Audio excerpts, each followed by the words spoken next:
spectacle. Le mort, ce n'est pas un spectacle. Il y a des gens, ils viennent, ils filment. C'est pourquoi on fait ça? Pourquoi on a besoin de, comme ça, ce voyeurisme, de tout vouloir filmer subhanallah, fais des doigts pour lui. Qu'est-ce que tu viens en train de filmer? Il y a des gens, ils sont là, ils sont curieux, ils veulent voir la tête. Ils veulent voir si dans la tête, ils arrivent à déceler quelque chose. Mais occupe-toi de tes affaires. Subhanallah. Occupe-toi de toi. Toi, un jour, tu vas être à sa place. Occupe-toi de toi, ce que tu vas ramener avec toi devant Allah subhanahu wa ta'ala. Ça, c'est du voyeurisme, c'est pas une bonne chose. Il y a des gens, ils sont curieux, ils veulent voir. Normalement, on couvre le visage. Et quand on met le linceul, on couvre le visage. Aujourd'hui, il y a une tradition de plus en plus répandue, qui n'est pas une tradition musulmane, qui est une tradition chrétienne. Puisque les chrétiens, on expose le corps, les gens y passent, et ils déposent une fleur à l'intérieur, etc. Et on le voit habillé, en costard, et les gens y passent, ils regardent. Il y a des musulmans, c'est pareil. Aujourd'hui, on met le linceul au mort, et il y a des gens qui découvrent le visage, comme ça les gens ils viennent le voir. Mais pourquoi vous voulez voir le mort, subhanallah? On dirait que c'est un spectacle. Non. On couvre le mort, il est permis de l'embrasser entre les yeux, comme l'a fait le prophète sallallahu alayhi wa sallam avec Uthman ibn Mad'oun. Abu Bakr l'a fait aussi avec le prophète sallallahu alayhi wa sallam. Bien sûr, si c'est quelqu'un, ton père, ta mère, tu as le droit de l'embrasser sur le front, entre les yeux. Il est bien aussi de refermer sa mâchoire afin que l'eau n'entre pas, etc. Parmi les premières choses à faire, c'est de rendre les dettes et les dépôts.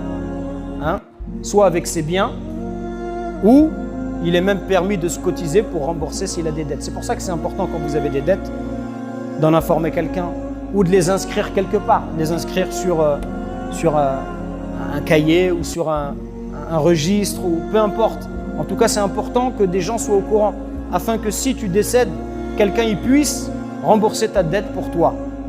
C'est important bien évidemment d'invoquer, d'informer les proches, les amis, les personnes pieuses en évitant toujours les cris de désespoir, etc. Il y a un point particulier dans la jurisprudence islamique qu'on appelle le na'i, qui est le fait d'annoncer la mort. Parce qu'en fait, à l'époque du prophète sallallahu alayhi wa sallam, il y avait une coutume arabe qui était que lorsque quelqu'un meurt, il y avait des gens qui criaient qui étaient sur le bas-côté, qui étaient dans les marchés et qui élevaient la voix et qui criaient, qui disaient « Oh, un tel, il est mort !» Et puis ils faisaient semblant de pleurer. Et puis ils faisaient semblant, ils inventaient des bienfaits à cette personne. Ils disaient « Ah, un tel, il était comme ça, il était généreux. » Même s'il n'était pas généreux, on va dire « Ah, mashallah, il était généreux. » Même si c'est un grand radin, on exagérait sur la personne. Et on disait du bien de lui. Et on criait. Et en fait, plus on criait, mieux c'était pour eux. Parce que le fait de crier, c'était pour montrer qu'on était vraiment triste. Et ça existe encore dans certains pays. Et d'ailleurs, en Afrique, ça existe. On appelle ces personnes-là les pleureuses. Elles sont payées pour ça. On paye ces gens. Et il y a des femmes qui viennent, elles se mettent par terre, elles pleurent, elles se déchirent les vêtements, elles crient. Ça, l'islam nous a interdit ces pratiques-là. Elle nous a interdit cela, l'islam. Par contre, de quelle manière il est permis d'annoncer la mort?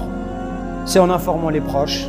Toute personne susceptible d'être attristée par sa mort, sans élever la voix, de préférence, et pour notamment inviter les gens à assister à la prière funéraire et invoquer en faveur du défunt. Et d'ailleurs, on voit que le prophète l'a fait quand il a appris alayhi salatu wassalam que le Négus, Allah lui a informé que le Négus, le roi d'Abyssinie, était décédé. Le prophète, il a fait l'annonce, il a prévenu ses compagnons et ils ont fait la prière funéraire. Donc aujourd'hui, ce qui est utilisé, à savoir les SMS, sur les réseaux sociaux, WhatsApp, pour annoncer la mort de quelqu'un, tout cela est permis à partir du moment où, bien sûr, on reste dans des annonces qui restent respectables. Est-ce qu'on a le droit de pleurer? On a le droit de pleurer. Mais qu'est-ce qu'on n'a pas le droit de faire? C'est de se lamenter. Alors c'est quoi la différence? Quels sont les pleurs et à partir de quand ça devient